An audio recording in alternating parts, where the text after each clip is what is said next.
Yeah, how's it going? It's Man Tomorrow. Here we're going to be doing an actual review of Governor Tim Walz's speech at his introduction yesterday in Pennsylvania. We're just going to react to his speech and his speech only. And we're going to go through some things and why it's vitally important that VP Harris do not talk to the media at all. Because at the end of the day, if you do not do reporting correctly as a news organization, and you allow for nonsense to just go over and you expect everybody else to correct your actual mistakes, then there's really no need for them to actually talk to the media at all. If you have a track record, if you have a successful administration thus far, there's really no real need to talk to people. Her job right now is to do campaign rallies to get the turnout in all of these states.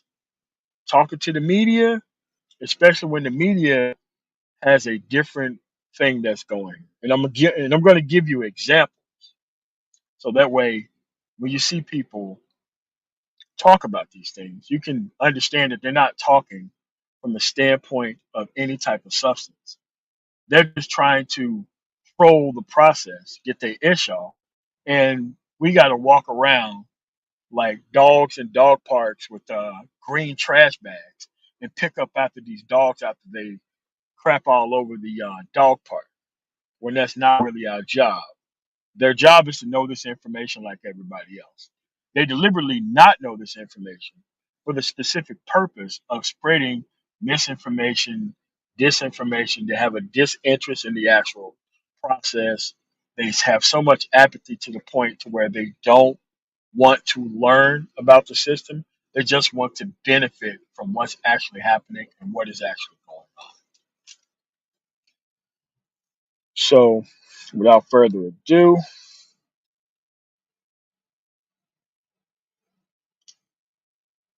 we're going to get to this first clip. It's going to be Tim Walz's speech, and we're just going to play that. Then I'm going to react to it at certain parts of it.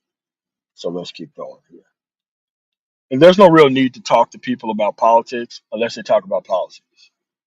If you are a conservative, you should be talking about the policies. You should be trying to fight this culture war.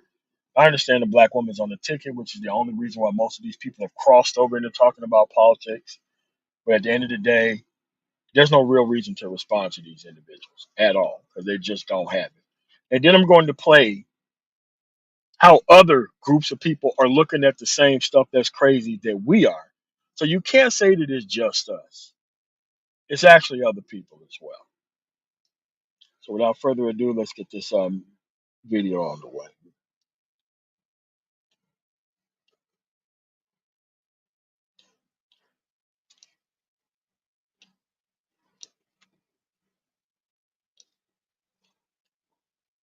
Welcome the next Vice President of the United States, Tim Walz.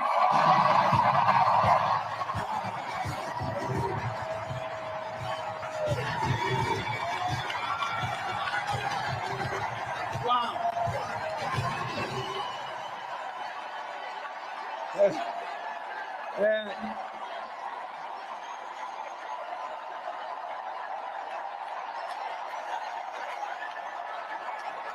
Thank you. Wow. Thank you, Philadelphia.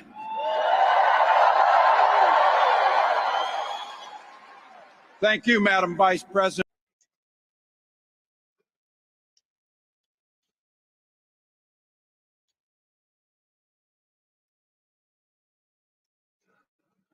Hold on a second. Present, share screen, this.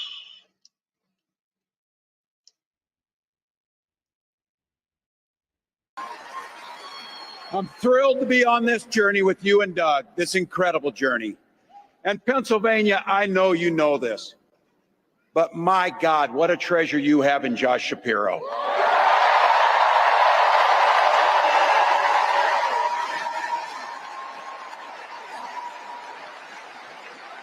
holy hell, can this guy bring the fire? He can bring the fire. This is a visionary leader. Also, I have to tell you, everybody in America knows when you need a bridge fixed, call that guy.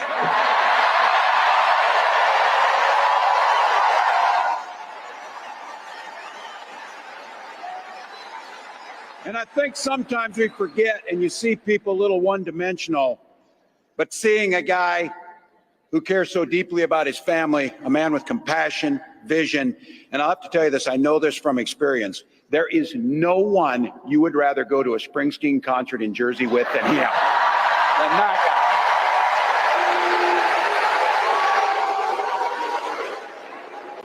guy. Roots.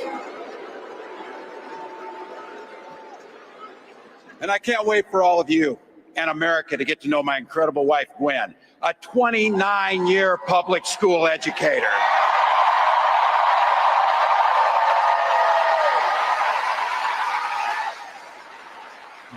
Don't ever underestimate teachers.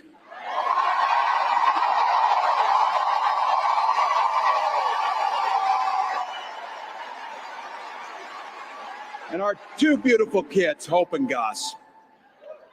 I couldn't be prouder to be on this ticket and to help Vice President Harris become what we all know is very, very good for us to think about. Next President of the United States of America.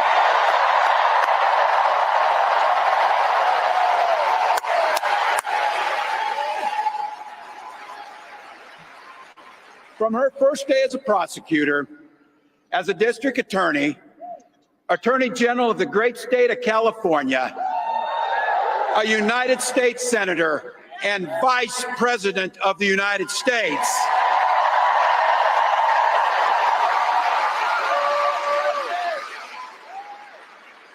Vice President Harris has fought on the side of the American people.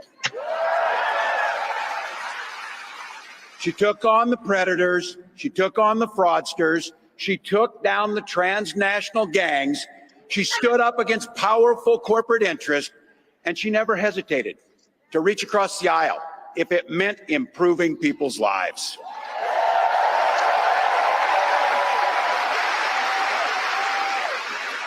And I want all of you to hold this and don't ever underestimate the power of this. She does it all with a sense of joy.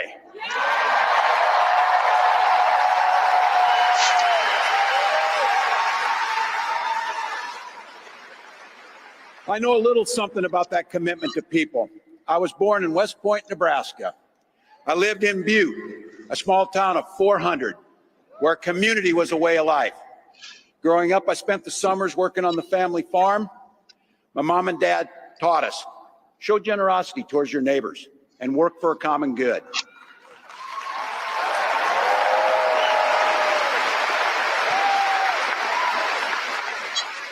My dad served in the Army during the Korean War. With his encouragement, at 17, I joined the Army National Guard.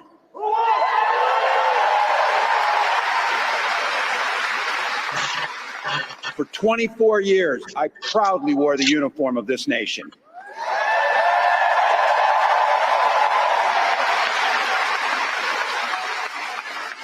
The National Guard gave me purpose. It gave me the strength of a shared commitment to something greater than ourselves. And just as it did for my dad and millions of others, the GI Bill gave me a shot at a college education.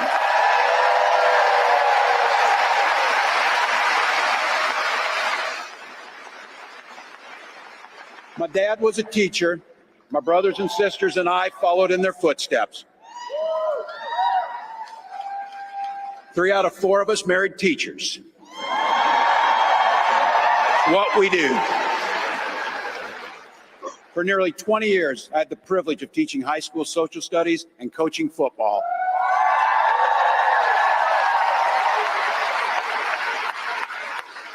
Including winning that state championship. Don't ever close the yearbook. Don't ever. But it was my students. They encouraged me to run for office. They saw in me what I was hoping to instill in them, a commitment of common good, a belief that one person can make a difference. So in 2006, 2006, I took a leap and I ran for Congress.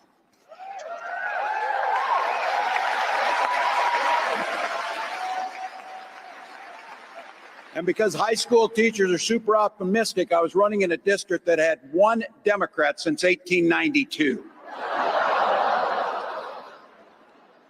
Well, my neighbors graced me with an opportunity to represent them in the United States House of Representatives.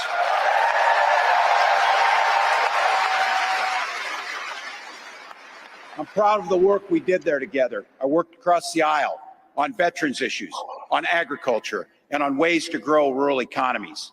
I learned the art of compromise without compromising my values.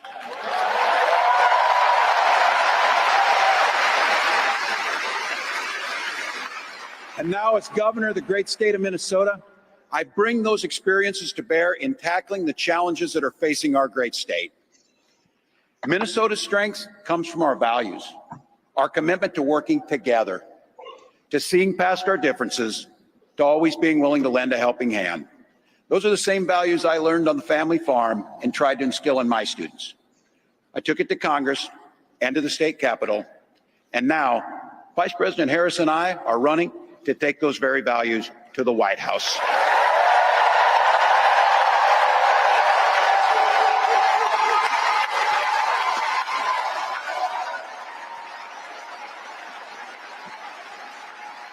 Now, Donald Trump sees the world a little differently than us. First of all, he doesn't know the first thing about service.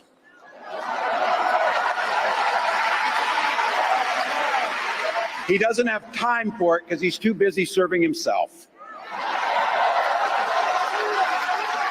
Again and again and again, Trump weakens our economy to strengthen his own hand. He mocks our laws. He sows chaos and division. And that's to say nothing of his record as president. He froze in the face of the COVID crisis. He drove our economy into the ground. And make no mistake, violent crime was up under Donald Trump.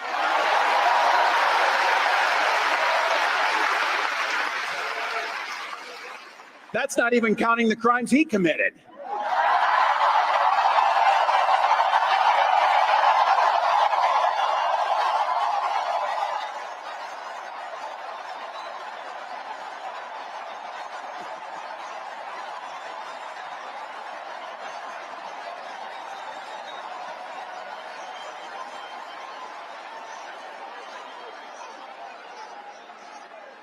You know, some of us are,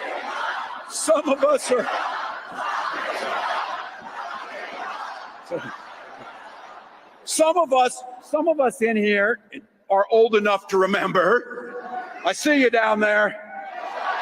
I see those old white guys. Some of us are old enough to remember when it was Republicans who were talking about freedom. It turns out now what they meant was the government should be free to invade your doctor's office. In Minnesota, we respect our neighbors and their personal choices that they make. Even if we wouldn't make the same choice for ourselves, there's a golden rule: mind your own damn business.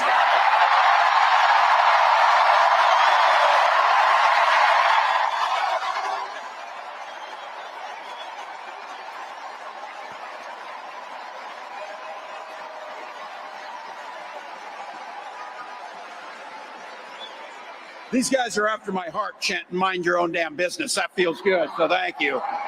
Look, that includes IVF, and this gets personal for me and my family. When my wife and I decided to have children, we spent years going through infertility treatments. And I remember praying every night for a call for good news. The pit in my stomach when the phone rang, and the agony when we heard that the treatments hadn't worked.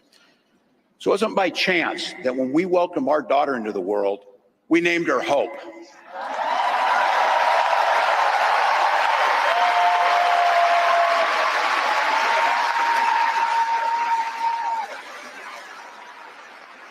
When Vice President and I talk about freedom, we mean the freedom to make your own healthcare decisions. And for our children to be free to go to school without worrying they'll be shot dead in their classrooms.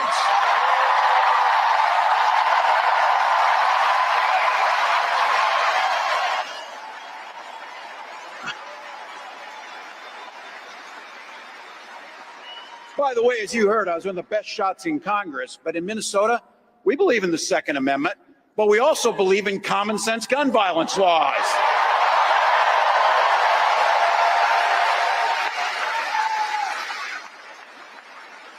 Vice President Harris' idea of freedom is a ticket for education to be that ticket to the middle class, not crippling debt. Air that's clean, water that's pure, communities that are safe.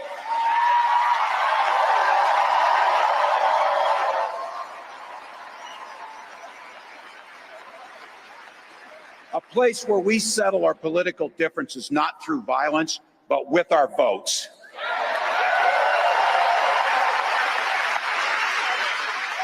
And that's what this election's about. What direction will this country go in? He's not going back. Well, Donald Trump would damn sure take us backwards. Let's be clear about that. And don't believe him when he plays dumb. He knows exactly what Project 2025 will do to restrict our freedoms.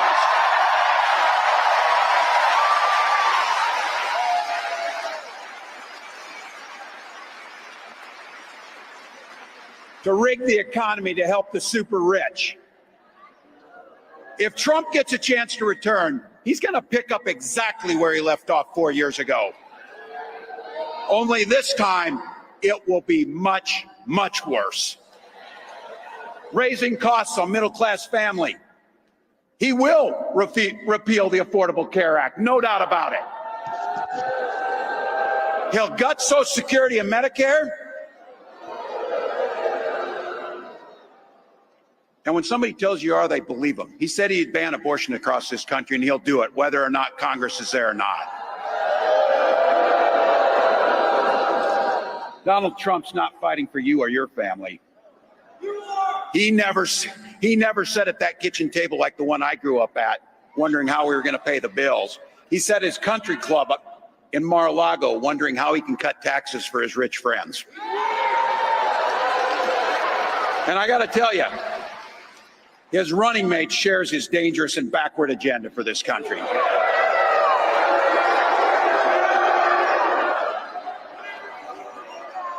J.D. Vance literally wrote the foreword for the architect of the Project 2025 agenda.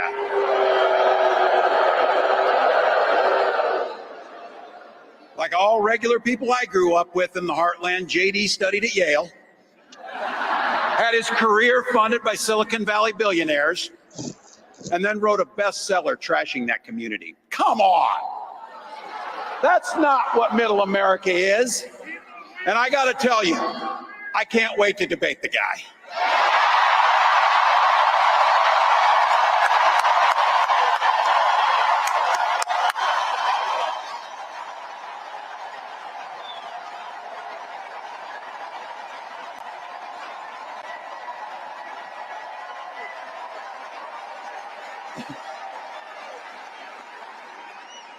That is if he's willing to get off the couch and show up. So,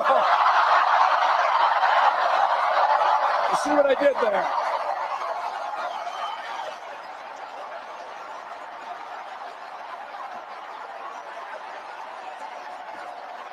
Look.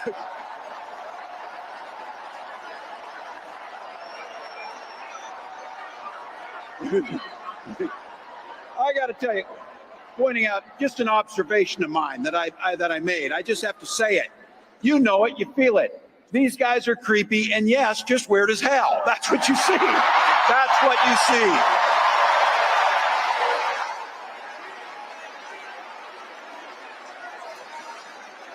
So you know what's out there, so say it with me.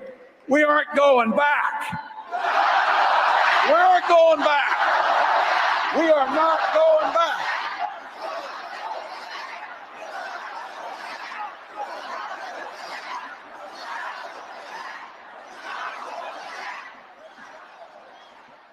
So we got 91 days. My God, that's easy. We'll sleep when we're dead.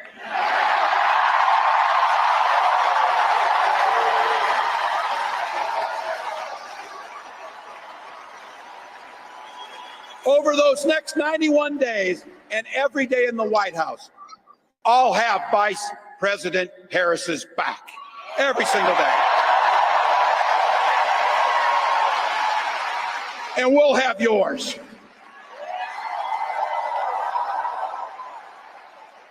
You know how this works. We can't do it alone. We need you, each and every one of you.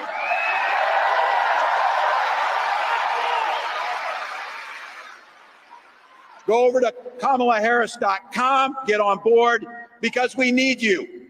Freedom to make our own choices. This leader, this compassionate, careful, joyous leader believes in each and every one of you.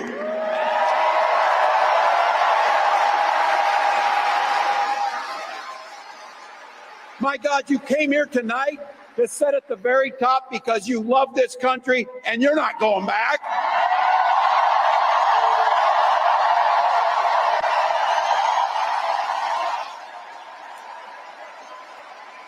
She believes in the opportunity for every single person to join the middle class.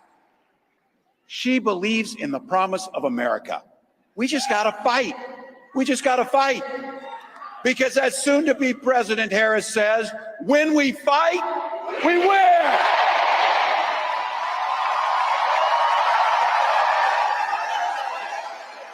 Thank you, Philadelphia. Thank you, Vice President. God bless America.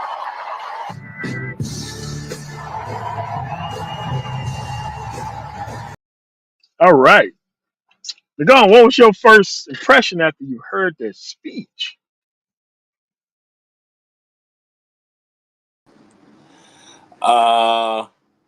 He's a problem.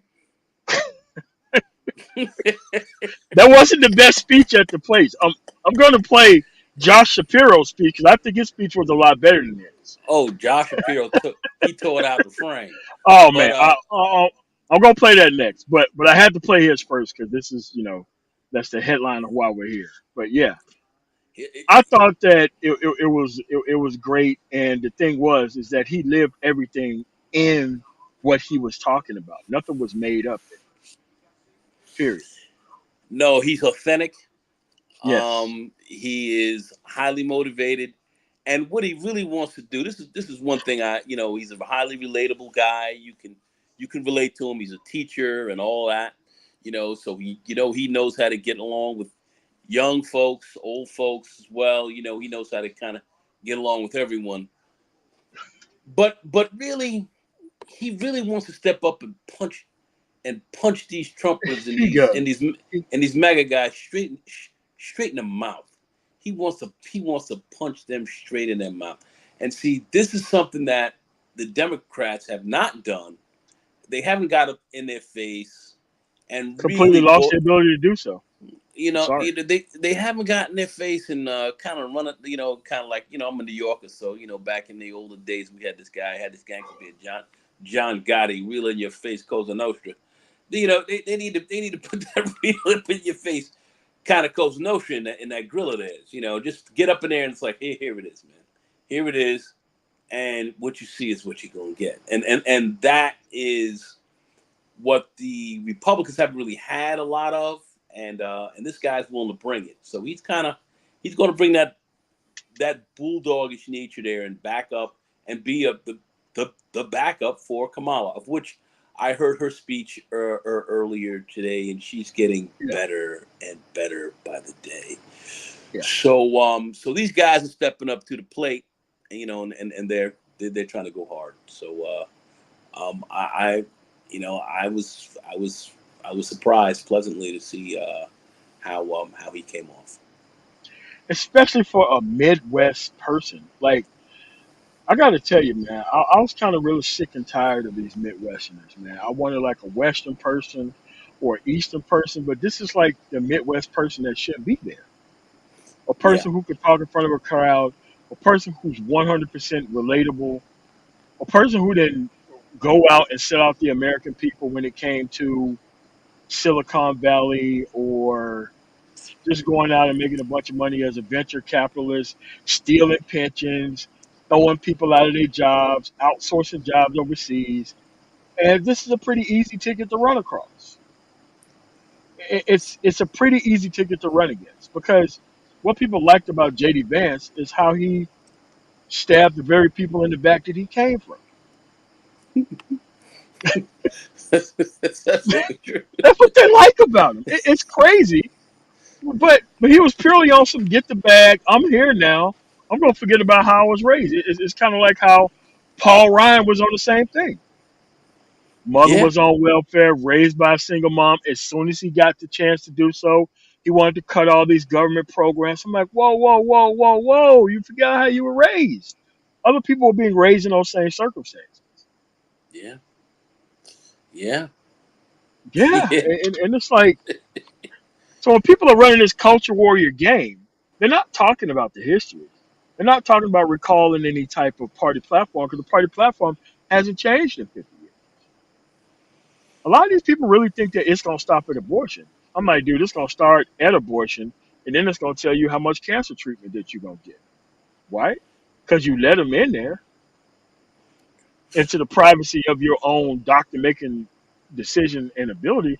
Like, a lot of people don't even know what the actual Roe v. Wade conversation is about. I'm sorry. Like, as much as I don't think people should be getting hair transplants and uh, testosterone replacement therapy, imagine if somebody ran a campaign telling you that you couldn't have access to any of that. I don't think there should be no Viagra and none of that stuff. But just think about a person coming in there and telling you what conversations you're going to have with your healthcare provider and what type of healthcare that you're going to receive. A lot of people look at, oh, well, you know what, you just don't get to have an abortion. I'm like, listen, if you don't want to have your child, that is a blessing and a privilege for them not to go through the process, especially if they don't want to, and they probably not ready for that. It's a very simple decision. And it's like, I went through a situation more than a couple of times, by the way, where, a couple of family members was,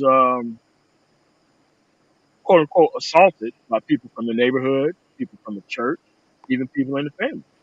And there was a lot of psychopaths who wanted her to have that kid. They did not care about what type of damage that was going to be done inside of her life. Because, when we started talking about those exceptions for those things, a lot of those people don't even care about the actual health of the mother. We've seen it in Texas. Verified, documented medical proof that this woman was going to die if she went through this ectopic pregnancy.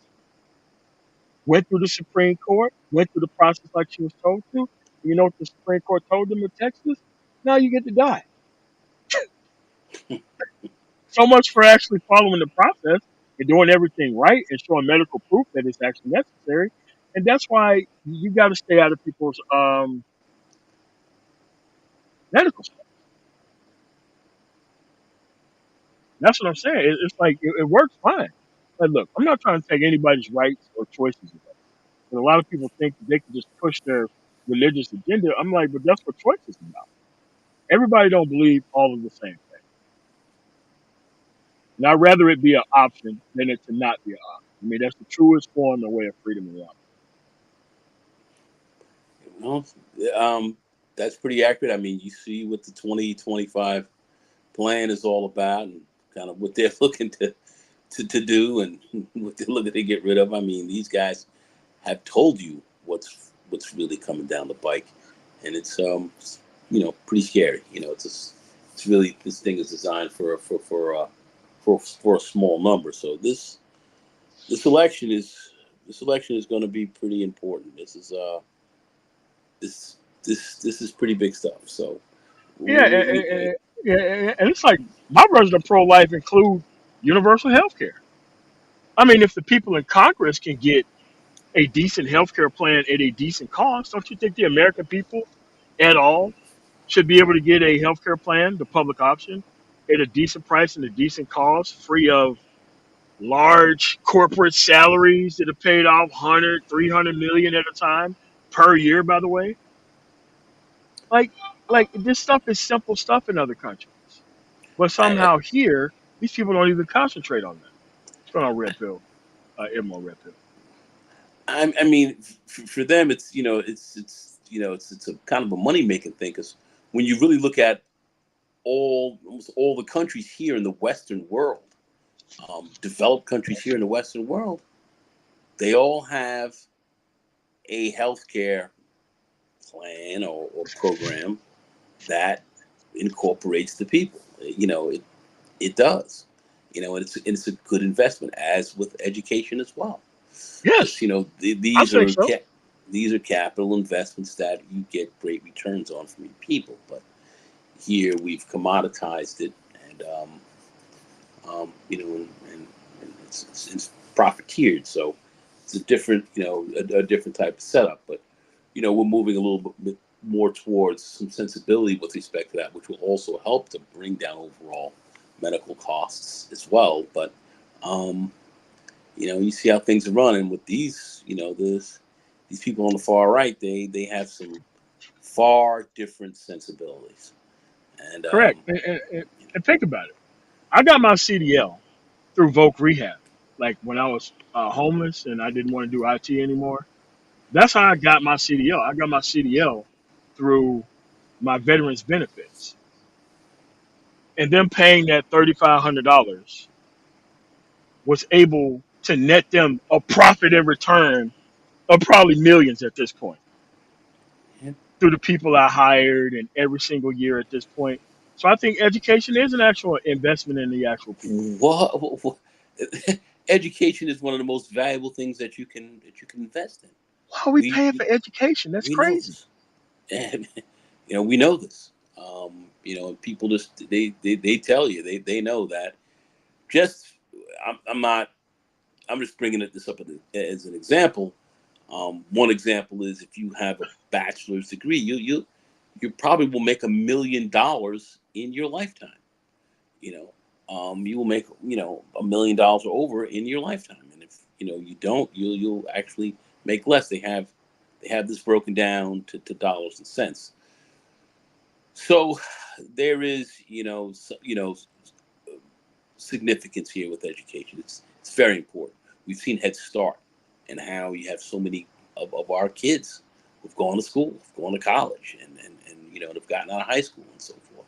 So we see what these investments are all about. But you have those that have different sensibilities that adhere, and they're not looking out for the best interest of your country. They're looking out for their best interests. And here you have pretty much you know um, an investment, almost an investment banker, if you will, or venture capitalist, and and, and I know people say a convicted felon. They're up here right now, and they're trying to get back up in this White House and do what they do.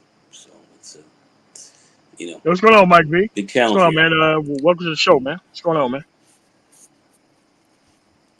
What's up, Hey, Mike? hey, piece of the panel, piece of the chat, man. Thanks for having me on. What's going on, brother? Yeah, man. So, what did you think about the speech? Like when you first heard it, the Tim Walz speech, the actual introductory speech of his. I thought that he may have felt a little bit out of place being up there, but he's more of a team player than he is a full out lead. I think he knows his place in terms of where he needs to be on stage with who he's going to be with. Um, Although he's the governor, he's in a leadership position in Minnesota. He understands that VP Harris is the front runner here, and that he needs to back her up. And so I think that his speech was pretty much in concert of supporting her. So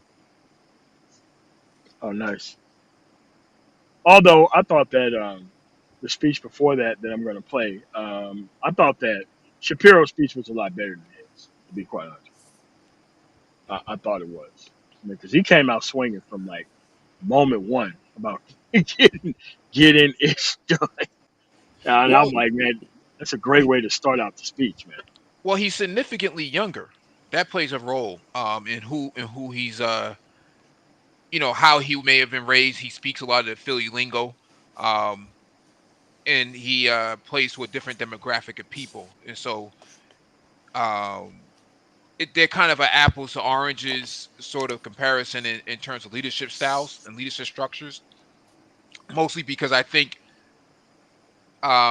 Minnesotans tend to be more um, not so much as introverted, but they tend to be a little bit more isolated in their approach. They don't really like to be braggadocious, whereas in Philly, they're in Pennsylvania, they tend to be more braggadocious Oh yeah, no doubt. in their regard of like statehood and whatnot. So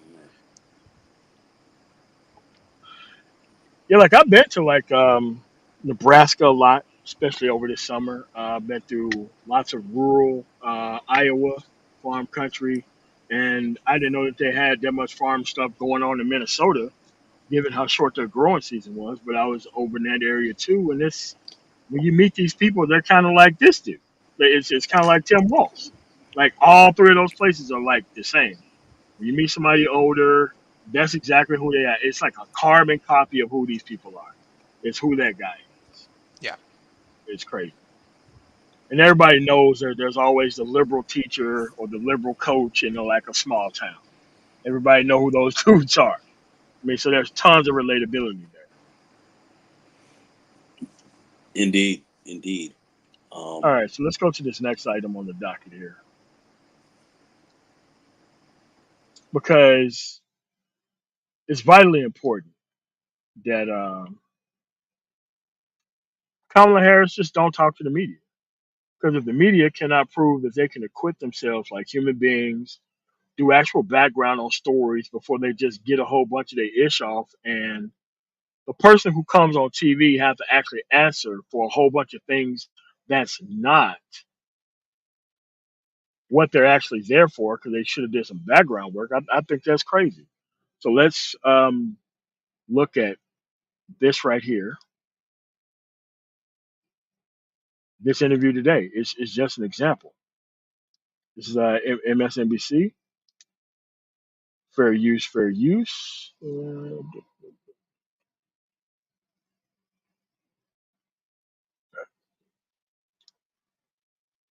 And you have to look at how this interview came to be and what it is. Like people go into the green room, they know exactly what people are going to talk about before they actually come on. And you can see that this guy, Fetterman, was caught off guard by all of her questions. And this is a perfect example and reason why you don't reward people with media play if they can't do background research because the media have a vested interest in trying to keep this race as close as possible. They have to try to kill this momentum that Kamala Harris have actually done. It's unprecedented that everybody got on the same page. It's unprecedented that this stuff came together as quick as it did. It is unprecedented that everybody came through and actually endorsed the person right away. All this stuff is unprecedented. And if you keep having this runaway greenhouse effect of fire going on one side and you have this tepid response on the other, this stuff can be over pretty much electorally before they can be able to sell ads to these people to both sides of the campaign because you have to realize that the truth is an advertisable position.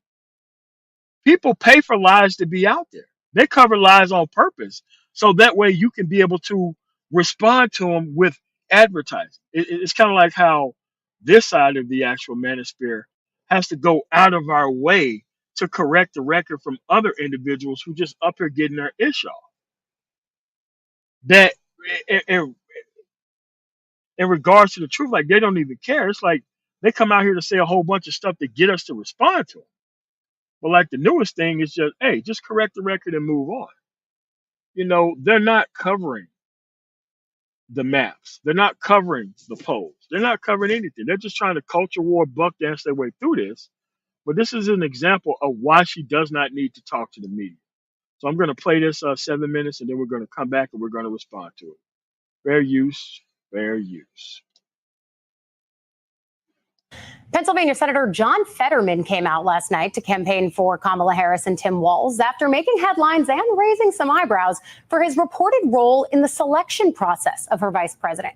Three sources told Politico Senator Fetterman was so concerned about the possibility that Harris might choose his state's governor, Josh Shapiro, to be her vice president, that his team relayed those worries directly to the Harris campaign. Quote, Fetterman's advisors suggested to Harris's team that the senator believes that Shapiro is excessively focused on his own personal ambitions. Joining us now, that Democratic Senator John Fetterman, who represents the state of Pennsylvania. Senator, good to see you. We just read that reporting. So is it true? Okay, before we let this go on, is it true or not is your job. That's your job to make sure that it's true or not. Like, you just put a whole bunch of words in this dude's mouth. It is your job to make sure that this stuff is true before you bring somebody up under false pretenses. Mike, what you got to say about this, man? You get no disagreement from me, but I think this was a hit job against Fetterman, to go at Josh Shapiro. It didn't work very well. Well, we'll see. In the gone. So you see how this was set up. It was an absolute hit job. In fact, Fetterman was kind of, in some respects, almost alluding to that. Hold on a second. What are you guys doing here? We already said what we said. Things are set. What's going on? What are you doing? He was actually asking them that. Let's move on. Let's talk about what's going on here with these. With the with our presidential candidate and our vice presidential candidate right now. We don't have any problems. What's up? What's going on? But this is the media who's trying to bring people on. They're trying to put words in their mouth, and then they have to respond to all this nonsense and this setup. So Exactly you correct. see what that was. So let's see how he responds to it. Did you or your team have concerns about Shapiro that you took to the Harris team? No, I never directed anyone on my team or anyone to do that. So that's just not true. So you're saying that's not true. Did you have any concerns about Shapiro as a possible pick here?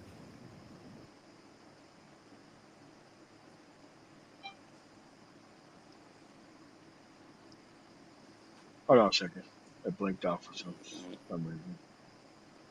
You're still alive, right? Yep. Hold on a second. Let me go back to it.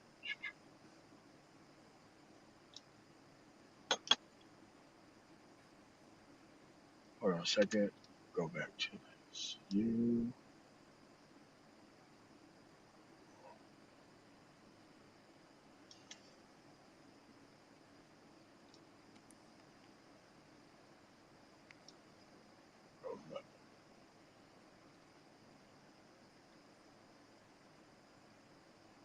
Here we go.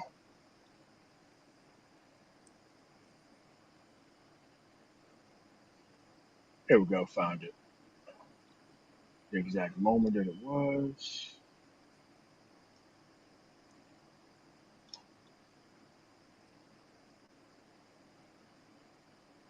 Do with anything that's been talked about or any kind of public baggage, and that actually was in that article. Again, it was all over some cases about the pardons. You mentioned the policy issue there, but even yesterday when we were watching at that Pennsylvania rally, you didn't seem to stand and clap during Shapiro's remarks. I mean, is this just one of those old political rivalries within the same state, or are there deeper policy issues there like the ones that you reference on sentencing? No, like this is, I mean, if you'd like to ask, you can ask him. But I thought I was here to talk about Unreal. Where we're at now.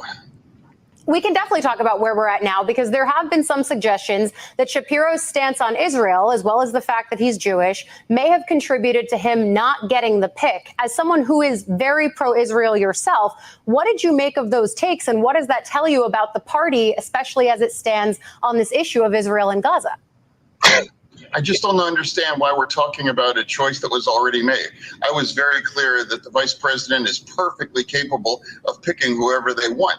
They have effectively unlimited funding. She has access to every Democratic expert, and she made her choice. And that's where we're at right now. And he's right on the stage right now in Wisconsin. And why are we talking about this weird stuff?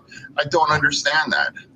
You are right that he is on the stage right now. So let's talk about the way that Governor Walz will play in the state of Pennsylvania, a state that you know so well.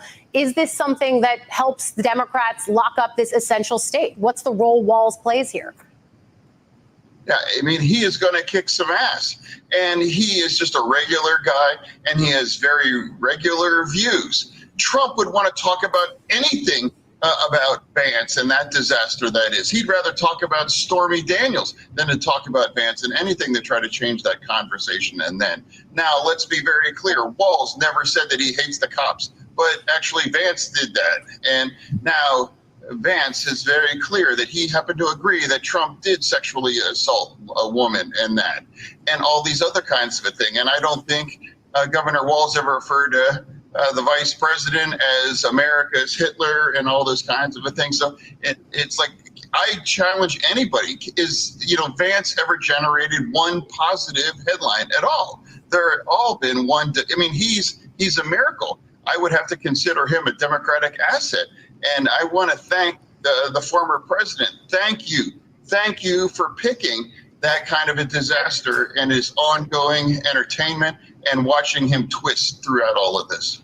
I wonder, as you listen to these labels being bandied about, Walz is progressive, Harris is progressive, are they moderate? I mean, you were able to carry that label and win a wide swath of voters in Pennsylvania. What's the right way for the Harris-Walz ticket to position themselves in these progressive and moderate lanes? How do they best define themselves to appeal to the most voters?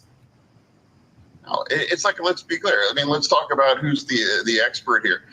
Actually, Biden smoked Trump by 150,000 votes, and Trump barely won Pennsylvania in 2016 by about 45,000 votes. And I have just won Pennsylvania in 22 by hundreds of thousands of votes as well. I understand, the kind of person that can win and resonate in Pennsylvania, and absolutely that's, of course, the Vice President Harris, and absolutely it's Governor Walz as well. And I absolutely convinced that they are going to carry the day in Pennsylvania on that. And honestly, regardless of who the Vice President would have chosen, she's still going to win Pennsylvania. She absolutely can carry Pennsylvania. And I don't know why, all of this palace intrigue about the Vice President. I mean, it's two main people that are on this ticket, and that's Trump and Harris. And she is going to prevail on that. And it's going to be a close race, as it's always said that, whether it was Biden, whether it was with Hillary Clinton 8 years ago. And I've been consistently saying it's going to be close and competitive. And Harris has a great team. And now she filled 12,000 people in the House. The energy was crazy. There was anything but joy and energy and all of those things. I witnessed all of this. Yeah, certainly that was the sense coming out of that rally last night. I've got one more question for you before we dip in to what's happening there in Wisconsin. But you have been you were one of the most staunch supporters of President Biden, urging him to stay on the ticket. Do you feel any bad blood for some of your fellow Democrats who seem to push him towards the exit that landed us in this position now with Vice President Harris at top of the ticket? Of course not. Of course. I mean, we're all united. And regardless of who she picked vice president, we're all united. Any of those kinds of a thing. Like, again, that rally in Philadelphia was amazing. I mean, I took on just all the energy and the unity throughout all of this. And now look at what's happening on the screen right now in Wisconsin. And they're bringing that all across the battle states as well. And now let's talk about, if you want to try to pretend that we want to talk about anything other than Vance on their side. And I can't wait to how long it'll take them to ditch Vance on that. That would certainly be a milestone if Trump ended up doing that. Of course, no sign of that yet. But Senator John Fetterman, thank you for coming on, sharing your perspective about Pennsylvania and this larger moment for Democrats. Man, that was a straight up ambush interview. You could tell that dude was highly, highly pissed off that he was brought there under false pretenses. You could tell that. He was pissed. Like they would never do that to a conservative. Like people don't understand. Like there are rules within media. Like you're not allowed to criticize Mitch McConnell on anything that he ever does. You're not allowed to criticize the Speaker of the House for the Republicans on anything that they ever do. You can always bring Democrats on and ask them a whole bunch of questions under false pretenses all the time. And it seemed like a media rule to where you got to have this false neutrality thing, except for when it comes to try to take Democrats' heads off. And I just don't understand it. Mike, Yeah, I think he made actually a really good point that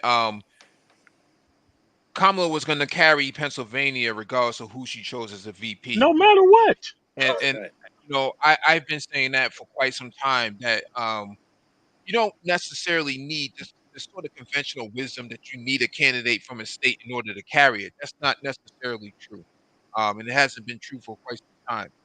And it's being proven out right now that Kamala can actually carry most of your swing states regardless of who she picked. And it just so happens that Tim Walz happens to be a guy that is malleable to many of these other key battleground states, especially the ones closer to the interior. And so you think about Ohio, you think about Iowa and these places, Nebraska. Tim can carry those states pretty easily on his own, and Kamala can carry most of those union-based states, such as Michigan and Wisconsin and Pennsylvania, pretty easily for herself. So it goes to show that you don't necessarily need to follow the 20th century wisdom that you pick somebody from a state that you need to carry. I mean, I would have to say, that's something that is kind of relatively new. Because remember, the president, they were always at the top of the ticket. VP was their backup, who had to be kind of sitting in place, prepared to really take the place of the president, if God forbid, if anything happens. So, what kind of legislative background do they have? What states have they come out of, or what positions have they had? Where we've seen, senators and governors tend to be a little bit more popular because of some of that legislative experience that they've had, and running governors being, actually pretty big in that. But at the end of the day, the vice president was not the most important thing. You had to have the president there. VPs were to back things up a lot, and you would have run from there. So if you had a strong candidate who was going to be running for president, the VP pick, you know, was important, but it wasn't, the prime item, and that has changed a little bit over the last few election cycles, but it has generally been true, that the vice presidential pick is not going to make or really break the ticket, and we're kind of seeing that here. I think Kamala would have done fairly well with whoever she picked, even though I may have disagreed or someone else may have disagreed, but she would have done fairly well um, with whomever she picked, especially if the candidate was halfway decent. Not picking some really bad situation where she could be looked at as having bad judgment. But I think she was going to do fairly well with with what she had to pick from. So it was definitely turned out to be a very good choice, um, and it was understandable why he was chosen, because he does check off some key boxes, and he definitely plays. He's going to play well in the Midwest. He's definitely going to play well there. In Middle America, he's going to play. He's going to play well there, That's and what I'm saying. that's definitely good to have. There's no doubt about that.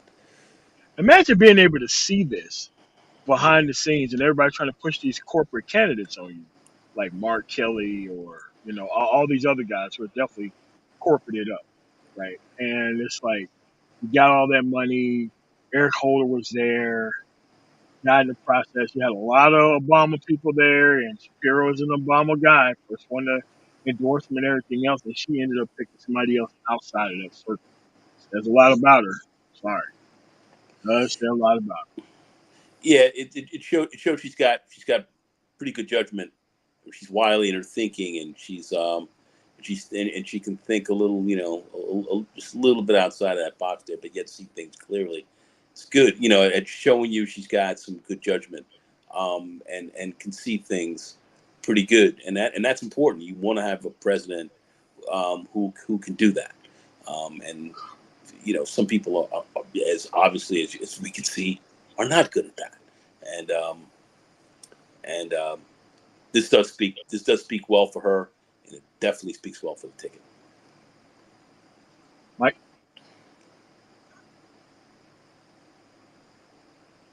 Okay. All right, well, let's go through this Wes Moore interview right now with MSNBC. So let's see how he was treated. Let's go through this. Campaign. Since yesterday's announcement that Governor Tim Walz would be Kamala Harris's running mate, the Harris-Walz campaign has now raised more than $36 million. And joining me now is Democratic Maryland Governor Wes Moore, who, of course, is on the Harris-Walz Campaign Advisory Board. So, that's good news for the campaign. They had a very good launch yesterday. Until yesterday, though, many people in the country didn't know Governor Tim Walz, according to all the polling. How does he break through?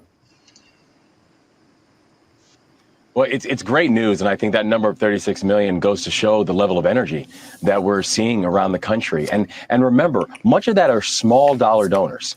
Much of that are first-time donors. And the thing that we know about a person, whether they give $5 or whether they give $500, is that person is probably a voter now.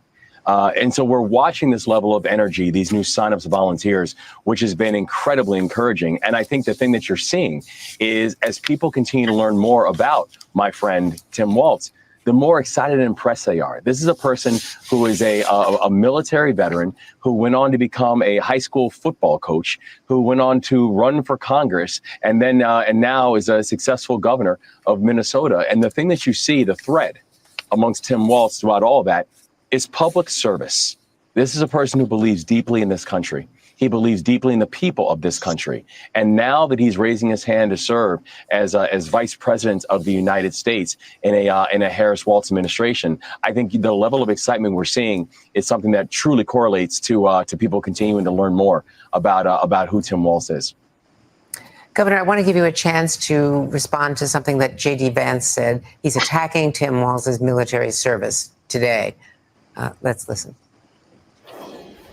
Well, I wonder, Tim Walz, when were you ever in war? What was this weapon that you carried into war, given that you abandoned your unit right before they went to Iraq, and he has not spent a day in a combat zone? What bothers me about Tim Walz is the stolen valor garbage. Do not pretend to be something that you're not. So you're given your record as a veteran. Why don't you respond to that? He was a sergeant major, the highest level enlisted man. I'm a very proud veteran of this country, having served with the 82nd Airborne Division, and I also know that that anybody who is willing to raise their hand to put on the uniform of this country, especially when you consider such a small percentage of our population has ever done that, they deserve our utmost respect. That includes J.D. Vance, Corporal J.D. Vance, and that includes Sergeant Major Tim Walz. And I think J.D. Vance knows, as being a corporal, that you don't get to Sergeant Major just because. You get to Sergeant Major because you've served this country. You get to Sergeant Major because you were willing to put on the uniform and put the flag of this country on your shoulder and promise to defend it against all enemies, foreign and domestic. You get to Sergeant Major because you have a track record of taking care of your people. And so if J.D. Vance is going to go after Tim Walz, I would suggest, and he would take from his own military training, his own military experience, do not start with trying to attack the fact that someone raised their hand to serve this country. They deserve our utmost respect, and we need to make sure, and especially as a veteran, you must make sure that you respect that. We should point out that just the biography alone, he enlisted at the age of 19 and then went to college on the GI Bill. His family, after his father died and actually, when he was 19, they were living on Social Security benefits to make ends meet, according to the biography. That's exactly right, and you're right. And actually, I think we actually enlisted at the same age. We both joined the military at 17 years old. You know, this is a person who decided at an early age that he was going to enlist in the military and make the military part of his future, part of his life. This is a person who believes in patriotism. He believes in the goodness of the American people. He believes in the goodness of the documents that we fall under and that we served under. And so I do think it is important that, you know, if J.D. Vance wants to spend time highlighting the fact that this is a person who served over 20 years in uniform, if J.D. Vance wants to point out that this is a person who rose to the rank of Sergeant Major, one of the highest enlisted ranks that there is in the United States military, if J.D. Vance wants to point out the fact that this is a person who has led countless of other enlisted personnel in the military, I just don't know if that's necessarily the hill that JD wants to climb. Let me just ask you finally whether Governor Walz is a regional pick to appeal to white men, for instance. How does he appeal to Black America? I think the beautiful thing about Tim Walz is that he is someone who sees all of us. And that's why his pick matters so much. You know, when you're making a vice presidential selection, you're not making that because you're checking boxes. You're not making that selection because you are trying to say, well, what state can this person get me or what state can that person get me? The truth is, that's not how a vice presidential selection has been made since 1960. What we do know about Tim Walz is that he doesn't just shore up the quote unquote blue wall that people have, the Michigan, Wisconsin, Pennsylvania. But we also know that because of his track record, because of his history, because of his military history, you know, he's going to be uniquely able to speak to folks in other states too, like North Carolina and like Georgia and like Arizona and Nevada. This is a person whose unique service to this country speaks to all of us. Because frankly, what he is offering is what all of us want. And that's just simply a fair shot. And that's what I think a Harris-Walz campaign and eventually administration is going to be able to provide to the people of this country. Governor Wes Moore, as always, thank you very much. Good to see you, sir. Governor Wes Moore of Maryland. And I think it's crazy that they made him even respond to those type of remarks. As a person who is a veteran and a service member myself, I cannot stand when people try to use their military service against someone else. Because every time it's used as a weapon against someone else, it is always a conservative, always talking to a bunch of people who don't understand how the military works, who always is willing to lie about their military service to others. And I think it's unapologetically disgusting whenever I see it or whenever I hear it. It's crazy that a corporal can call out a sergeant major in the National Guard. You know that somebody has to die for you to move up in rank. It's not the same as enlisted. You're just a corporal, bro. Calling out a sergeant major who spent 20 years in there and you got out very quickly, man. I don't, man. It's just, bro. Man, go ahead, Mike. Oh, that's not me. That's Nagone. Go right. Oh, yeah, that could really backfire on him. He keeps playing at the personal attacks and going in on this military record where he'll have pictures and showing him where exactly what his position was and kind of how he came up through the ranks there. That's going to backfire on Vance pulling that. He really needs to kind of step back off of that, and really these guys need to focus more on talking about their policy and so forth, because these personal attacks and this kind of stuff, it's going to hurt them. That's not going to play well a little bit longer down the line, and especially with someone like Walz, who's going to actually step up and he's going to answer that. He's not going to sit back kind of like how would I say John Kerry did and kind of fell back. He was a warrior and in Vietnam and so forth, and kind of let non guys with weak military records or whatever kind of step upon him a little bit, during that time. But I think this is going to really backfire on this guy if he keeps, they keep playing that. So I wouldn't suggest that they continue doing that. I think it's a poor strategy. I mean, but we went through this before with George W. Bush doing this to a Medal of Honor recipient Yeah. with the Swift Boat Veterans for Truth. Like, people think that they just give out Medal of Honor medals.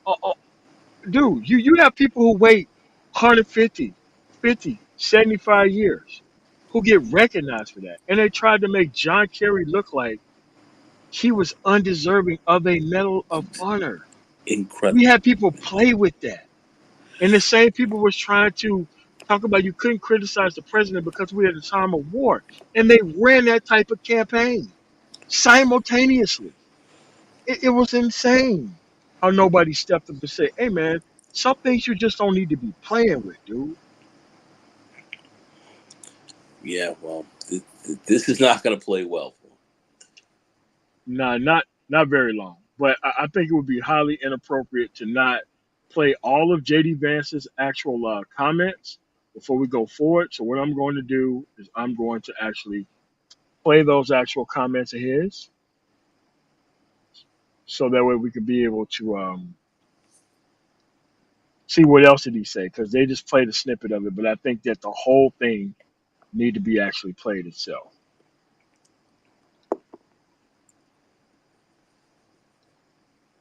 And I'll explain what stolen valor is, so that way, because it's highly inappropriate for a person to cite stolen valor when stolen valor don't even apply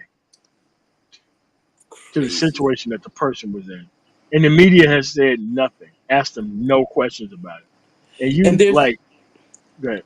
MOT, isn't there a definition for stolen It's valor? very specific definition about wearing medals on your uniform that you didn't serve in,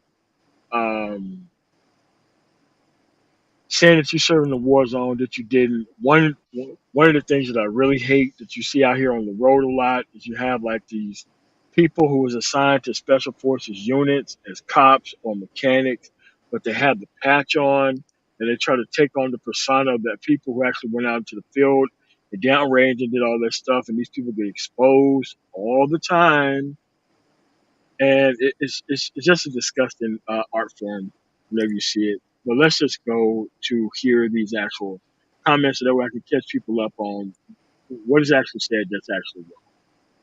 Let me make sure this is shown before I play button. And here we go. With Senator Vance in Shelby Township, Michigan, and Mark Short, former chief of staff to Vice President Mike Pence. So, Garrett, what did we hear from Vance this morning? Well, Jose, this event just included a short time ago. Okay, before we go on, this is MSNBC. I played nothing but MSNBC clips and one clip from actual CNN. So we're not even talking about Fox News. We're not talking about One American Network.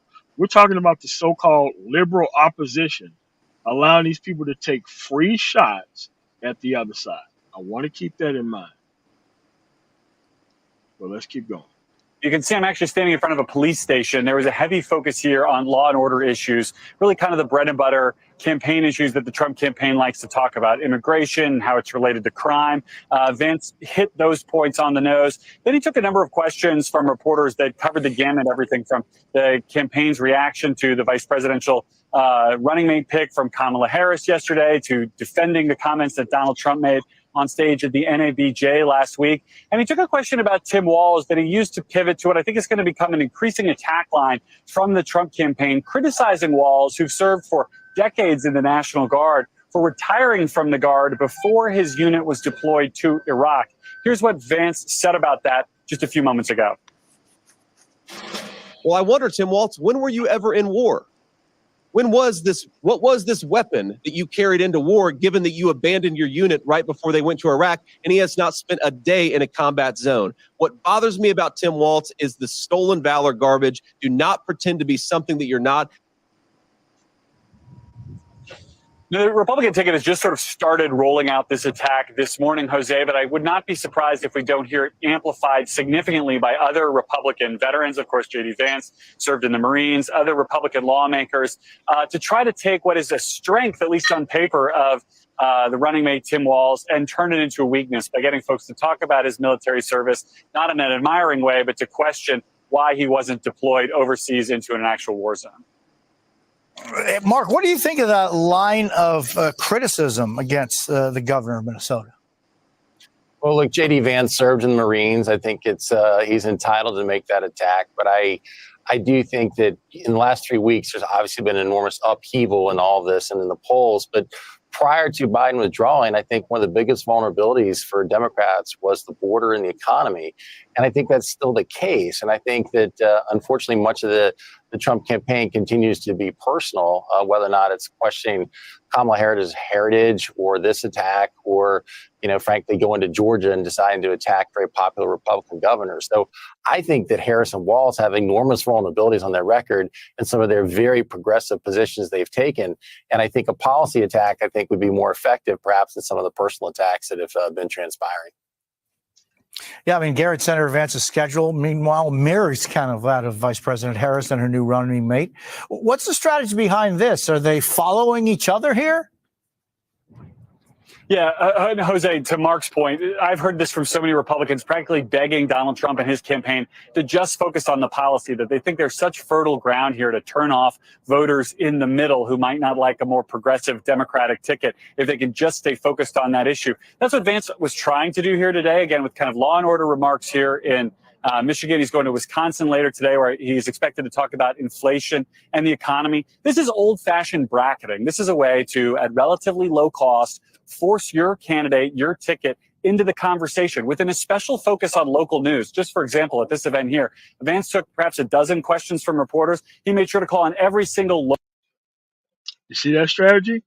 Go into a local market, lie about everything, never get called out for it, and now you have to come through and correct the record. But that's your job as a news organization, is to make sure that the record don't get dirtied up in the first place. This is the problem that I have. They're like, oh, so how come Kamala Harris won't talk to him? Because you guys don't even do true reporting when it's obvious and in your face that they lied. So why on earth would they go to you to give you an opportunity for you to take shots at them? It makes no sense for them to talk to you. And then once they're smart enough to catch on to your nonsense and your BS, now you want to be like, oh, well, she just don't want to talk to us. It's kind of like, when you hear people on the other side of the manosphere talk about, oh, well, those guys are wrong 10 out of 10 times. Never say what we're wrong about. Or those guys, we're just waiting for their response. They can't really do any content without us responding to something and misconstruing what we actually say in front of a bunch of people who don't know what's going on. Remember, this is a news again, we're talking about MSNBC. We're not talking about Fox. We're not talking about One American Network. We're not talking about AM talk radio. We are talking about corporate news. This is what they're doing. These are their tactics. And you're supposed to come out here and actually defend against all this kind of stuff when they could just correct the report in real time. I just don't understand it. But let's hear what else they have to say before we respond in total. Local news outlet from here in the Detroit metro area before calling on national news reporters. That's still where most people get their news, even their political news. And to insert yourself into the story in that way on the same day that the top of the other ticket's going to be here, it's good, just cheap, smart, tactical retail politicking. Yeah, and so Garrett, this issue that Vance mentioned about what he called stolen valor, that wasn't part of the scripted aspect of this campaign stop. Rather, this was a question that he answered. Well, it was interesting, Jose. It was a pivot off of a question that he had taken. I think it was a scripted answer in the sense. Now, hold on a second. Now, stolen valor has a very specific definition that this guy should already know what it is and what it means. It is the Bush administration's fault that stolen valor is even an issue. There was a case challenged up to the Supreme Court to punish individuals who actually wore military uniforms out of sync, out of era, And it was the conservative Supreme Court that protected those people's right to lie to people in uniform. They protected that right for them to lie about that. They could have got rid of this stolen valor. These people could have been brought up on charges for felonies, but it was the Bush administration and the conservative Supreme Court that made a free speech argument saying that people get to lie and do whatever they want. You can't do that if you fake to be an FBI agent. You cannot fake to do that to be a local police officer. But it's 100% okay to do that as a military service member, bilking people for money and whatnot, because it's considered free speech. You have protection for the police and FBI, but you don't have any protection for actual people still in the battle or people who actually died on the battlefield. I think it's crazy. And they know that that's what they're playing with here. He's talking to two Republicans and not really having any background or anything else. He just allowed his dudes to get their ish off. So now you have to go respond to this nonsense somewhere else outside of this conversation. I think it's crazy. But let's keep going. He said this was clearly something the Trump campaign had discussed. This was something that Vance wanted to make sure he got out. It wasn't part of his prepared remarks, but he took a question that was tangentially related to Walz and turned it onto this topic very intentionally, trying to get this attack line out there. So, Mark, is this something that, knowing Donald Trump and the way he campaigns and his, what he says, is there any possibility, you think, that the attacks would be limited going forward on policy versus personal attacks in that political world, Mark? I think there have been short periods where it's been more disciplined and focused on policy, but it's hard to see that that's been the track record or necessarily forecast that's the way it's going to be for the next 90 days. But I think Garrett's reporting makes the larger point here. You're in an event for law enforcement. I think there's enormous vulnerability for Governor Walz regarding the BLM riots and the chaos that descended on Minneapolis. But instead, the story today will be attacking a service of 24 years in the National Guard. And maybe they have polling that says that's a vulnerability. But to me, it seems like you have a great message on law enforcement and you're stepping on that accidentally. Unbelievable. Mike, thoughts? What's interesting is that when you think about January 6th and all those police officers that were, being assaulted on the Capitol, there doesn't seem to be any conversation from the Trump Vance ticket on that, right? And so, if they were really concerned about law enforcement, they would start in DC and not some local police station trying to garner some retail politics. They should be actually focusing on where the center of democracy actually lies at, from the electoral certificate standpoint, where Capitol police officers were attacked the last time this guy was in office. Just seems weird. That nobody brought it up. They just allowed these people to air these lies. That's why you seen the guy on the right just have like this shit-eating grin on his face, because he know this is something that they're just getting their ish off, man, regardless of factual information. So, along with the actual stuff that we've seen on MSNBC, two conservatives, let's go to the top of this. Let's read the headline on CNN. Vance reopens line of attack into Walz's military record as two veterans now vow to be vice president. Okay, we're going to go to the first sentence of the paragraph and show you why this shouldn't even be a story. Because remember, this is the tagline to bring everybody to the actual site. So what I'm going to do is I'm going to blow this up a little bit so that way you can see what is the actual problem with what was just quote unquote reported there. Let's go back to 125. I'm going to read, and I quote, "This shouldn't have been a story on their website, but I'm going to read it. While Walz retired 2 months before his unit received alert orders to deploy to Iraq."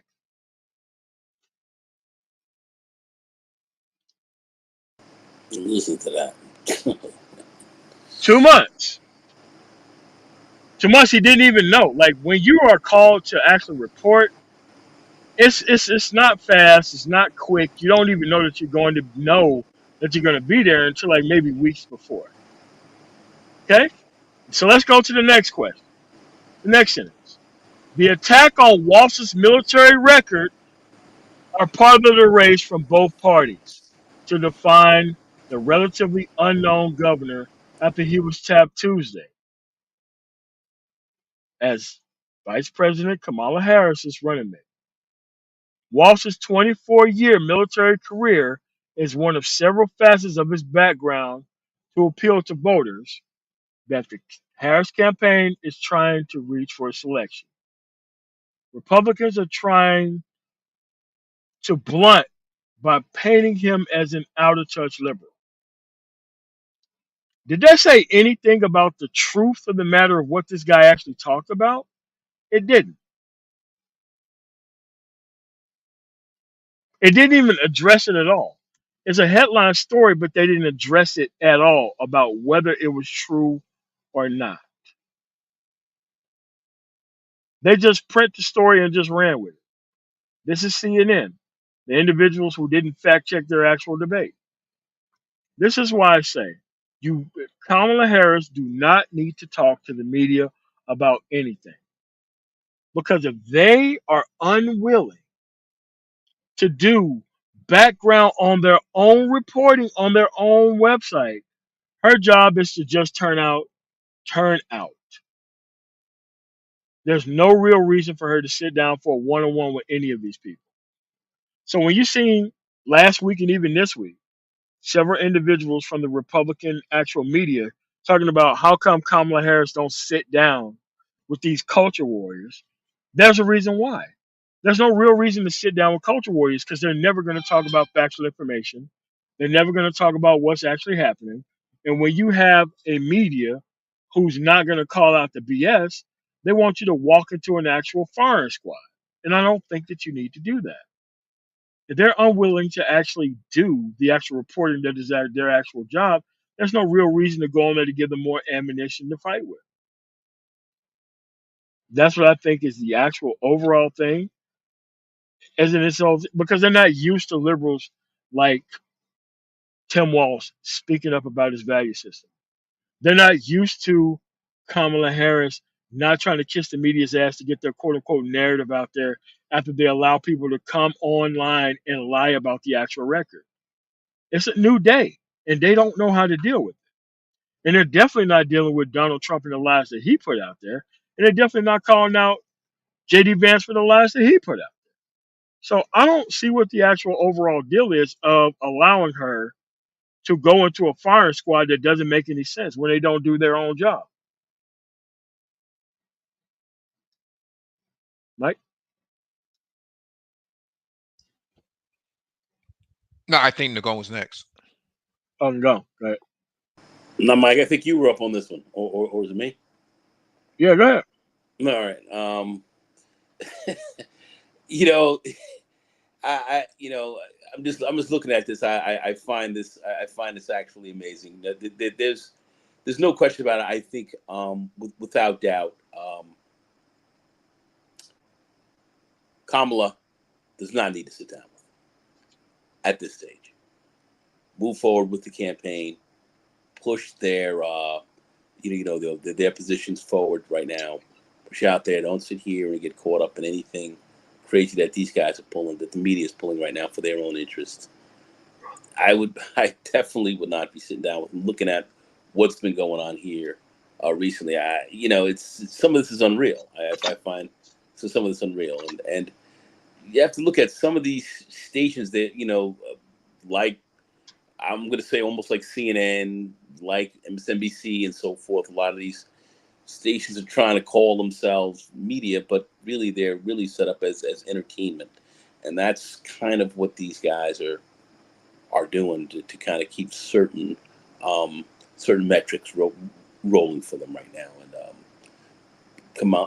Kamala has to be very careful with some of that. So I'm kind of with what you're saying here, MOT, I don't really have a whole lot else to say except stay out of there right now. Get the campaign rolling. These guys are trying to keep this thing, as I said, artificially close if they can for certain types of reasons, and I just would not.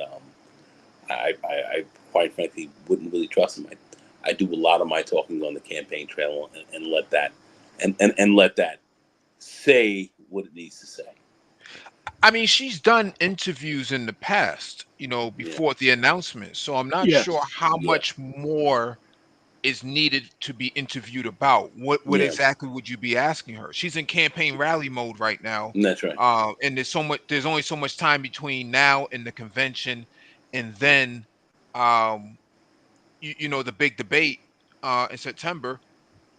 You don't have a whole lot of flexibility from a campaign standpoint to really stop and have an interview at that level that they're looking to have it, right? And so you got to fly around. She was in Wisconsin uh, this morning, and she was in Detroit, Yeah. in Michigan, 2 states, 3 states. She was in Pennsylvania yesterday, and so you figure the time it takes for you to get up, fuel Air Force One, um, and get to these rallies and get to these events on time and whatnot. Where do you find the time to actually interview at all? And what do you need to interview about? Yeah.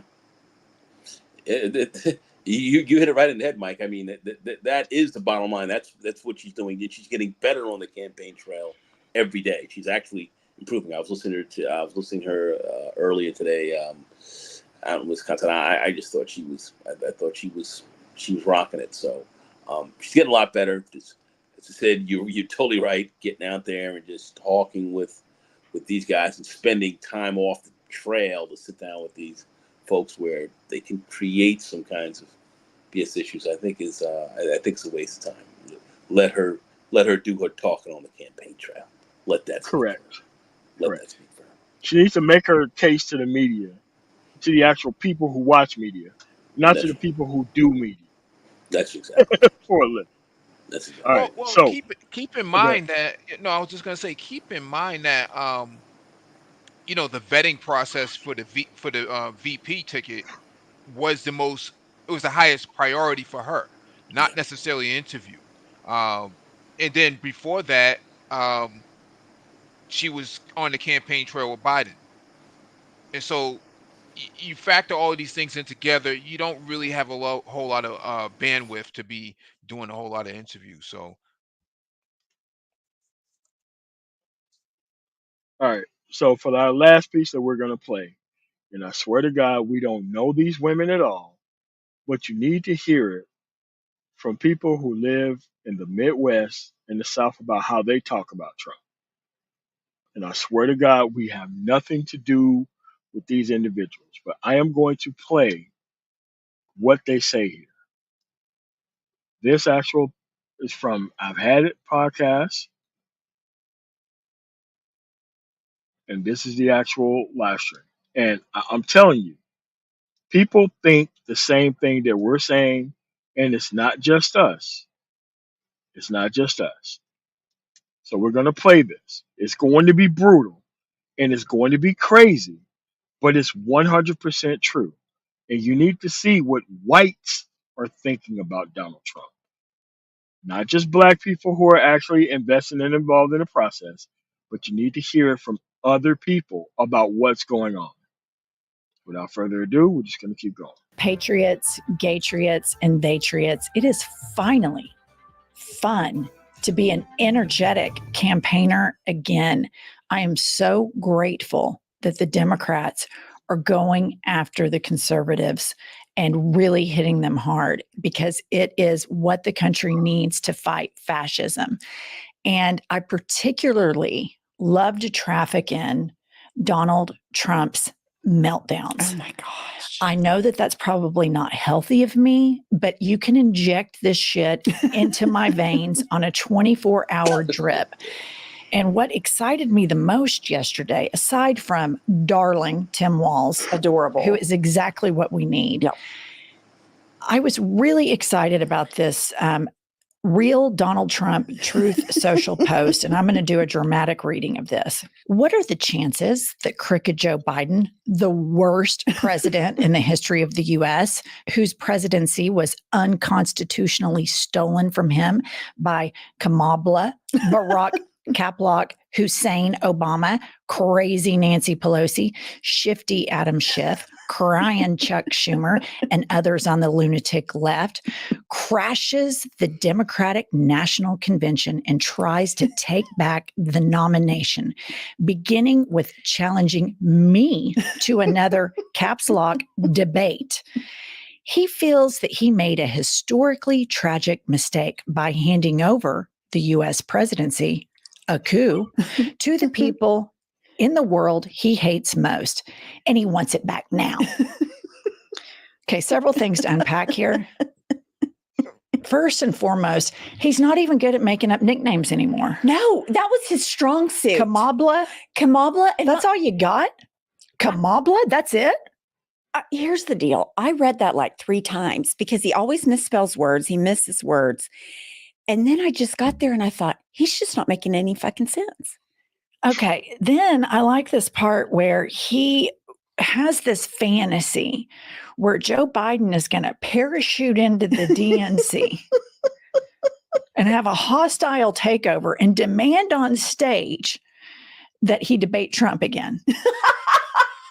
That's what he's saying here. But he also says he made a mistake by handing over the presidency, and then puts a comma, and then immediately contradicts himself by saying a coup, which is not handing over. No, he would know about that as he tried to lead a coup.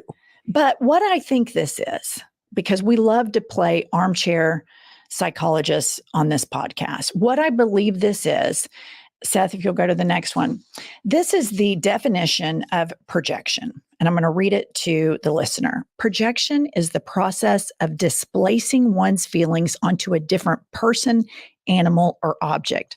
The term is most commonly used to describe defensive projection, attributing one's own unacceptable urges to another. So what he wants, yes, is for Joe Biden to come in on a parachute and, do this crazy Hulk Hogan, rip his shirt off. That's what he wants the political landscape to be. And they were so ill-prepared for Kamala and Walz. They did not see it coming. And he picked his little mini tyrant, weirdo JD Vance to be his running mate, who everybody hates. Right. Universally, that unites the entire country, is that he is deplorable. He went on Fox and Friends this morning to continue the meltdown, and I'd like to play a little tidbit of this.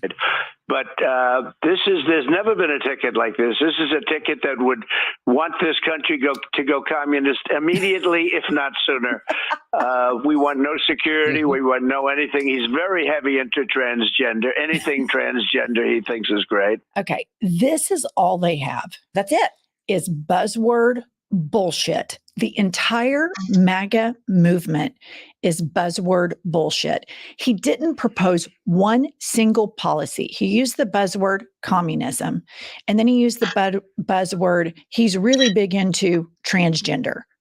It is so insulting to the American public that this is who the Republican Party nominates for the 3rd time in a row.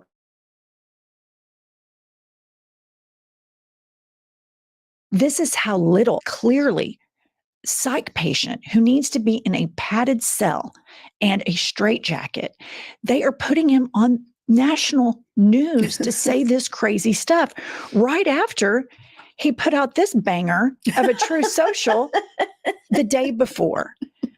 So their arguments against the Harris Walz campaign is, they were covering up for Joe Biden. He was getting older and they were covering up. So I want to flip that script. Somebody is covering up for somebody here, and it is a far larger, more nefarious system of bad actors. And you've got Fox News behind it. You've got the far right, fringe, lunatic, neo-Nazi, white supremacists. You've got all of these poor people that are poorly educated, right? As Trump tells them at his rallies, that go to his rallies and spend a lot of money buying all of his grifts. And they're just providing all of this cover for somebody that if you sat down for 3 to 4 minutes, you would walk away thinking, why are they not getting him help? Why are they not getting him help? How do you not look at that tweet, which is so clearly nonsensical, flight of ideas, not very well liked, because I think there were like under 2,000 likes on it, but that's here nor there. Why wouldn't, I mean, I just look at that and think, does Mima in the middle of the country, does she look at that and say, that's my guy, he's got his shit together? Or does she look at that and say, he's not well, someone needs to help him? The problem is that there are a group of people in this country that have been radicalized by him, by the right-wing media, by all of his, by their religion, quite frankly, the Christian nationalist religion, and extreme, pastors and extremists preaching hellfire, damnation, and hate. So you have a very large percentage, not a majority, but an alarmingly and dangerous percentage of people that are deeply radicalized that actually read that, Pumps, and they're like, fuck yeah. He nailed it.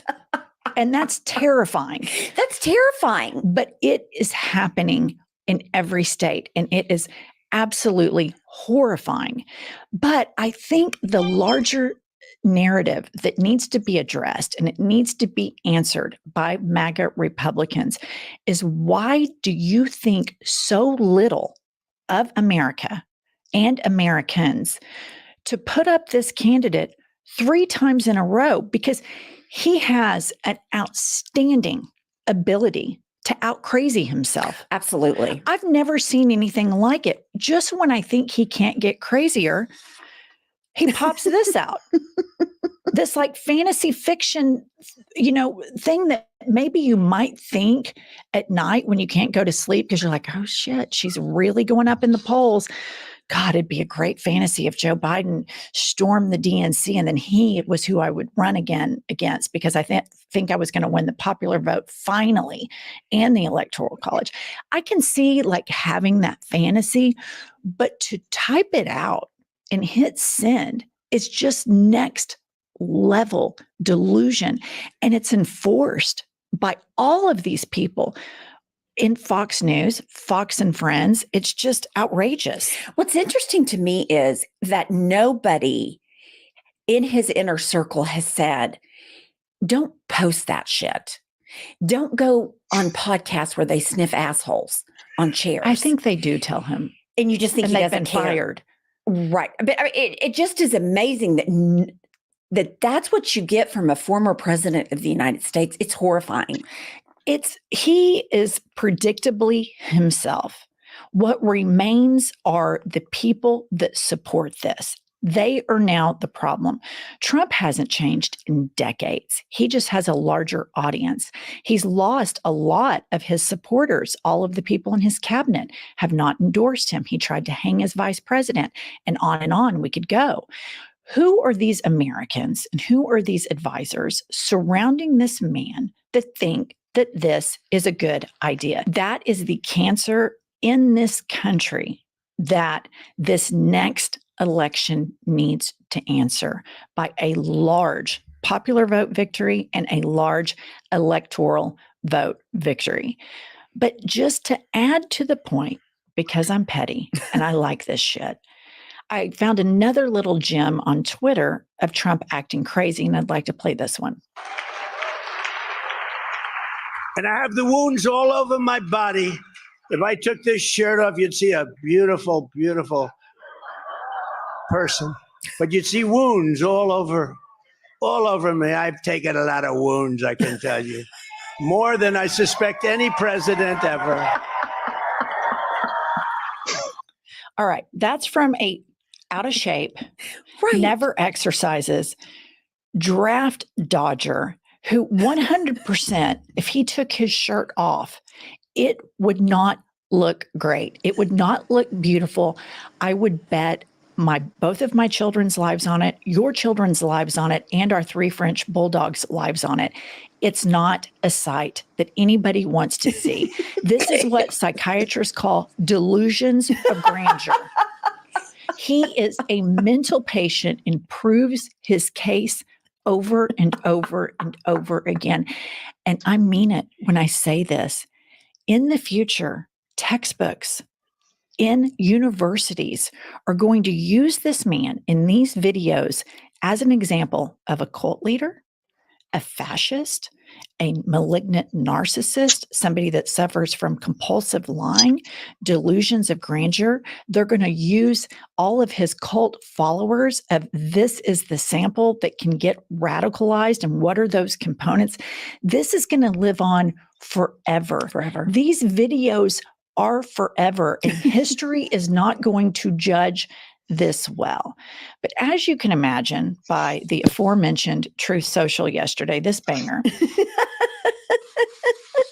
they're all shitting their pants. Fox is shitting their pants. Trump's shitting his pants. All the supporters are shitting their pants. Everybody is losing their minds because they know that they're going to lose. They're going to lose this November, and it is not even going to be close. And they're going to lose. Their defeat is going to be handed to them by a Black woman, which I think is beautiful that the Walz-Harris ticket pierces everything that they try to attack. Absolutely. But here's what they're doing on Fox to defend Trump. As you can see here, the Chiron says on Jesse Waters, and I will remind everybody that this is Fox primetime show.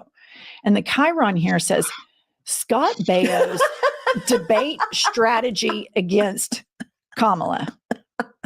They pulled out the big guns. Chachi from Happy Days from the 70s. He is definitely a political strategist expert. The Democrats pull out Rhodes Scholar Pete Buttigieg. Right. They've got Chachi on primetime Fox, and he's rolling out his debate strategy for convicted felon Donald Trump. And I listened to this clip, and he says he needs to talk policy. And I'm like, Chachi, he doesn't have any policies. There are no policies except Project 2025, which he's trying to run away from. But he has no policies. He had no policies as a president. Remember, in 2 weeks, you'll get my infrastructure bill. In 2 weeks, I'll give you an alternative to the Affordable Care Act. Never fucking happened because he does not give a shit about policy. What he gives a shit about is being a mean, hateful, money-hungry power broker. You forgot one key detail. He gives a shit about keeping his ass out of prison. That's exactly right, which means the next 90 days are going to be even more fantastic than I ever dreamed because his desperation, I mean, it reeks off of him right now. Because he knows motherfucker's going to jail because he is a career criminal and it finally caught up with them. So as bad as he has been to this point, the desperation that reeks off of him now is going to pour out like a water fountain. And I'm here for it. There's no question he does not have the mental agency to control himself. No. On Black Twitter, they're saying he will drop the N-word before November. And I think that's probably right where his mindset is. And he cannot hold himself together. And he is surrounded by crazy people. We remember from yesterday's news report that he had a white supremacist on, and that was from his advisor, Barron Trump, right? Who is his 18-year-old son, is advising him on how to get the youth vote, I guess. And so he is unraveling. And I don't know what it says about us that we enjoy this so much. Right. Probably nothing good. But I kind of think that our viewers quite like to traffic in this as well. Mm-hmm. We leave it to Kamala and Tim Walz and the other adults to be decent and take the charge for all Americans. And I think they're doing a great job of that. But I have to say the Democrats are doing something a little different this time. And I'm here for it. And they're finally trolling the Republicans back. And this is the fight that we need. And I just want to leave everybody with this from the Pennsylvania rally last night, where Josh Shapiro came out and gave a robust endorsement for the ticket. Kamala comes out and is really hitting her stride. She looks presidential. She sounds presidential. I cannot wait to vote for her. And then she rolls out the most exceptional candidate I have ever seen. I like this guy so much. American politics, they always say, who do you want to go have a beer with? That's like child's play with what I want to do with Tim Walz. I want to introduce him to my dogs. Yes. And I want to hang out with him and my dogs.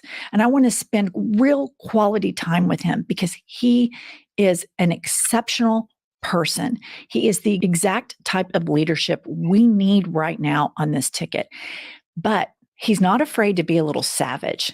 And here's what he says about the abject failure, J.D. Vance. I got to tell you, I can't wait to debate the guy.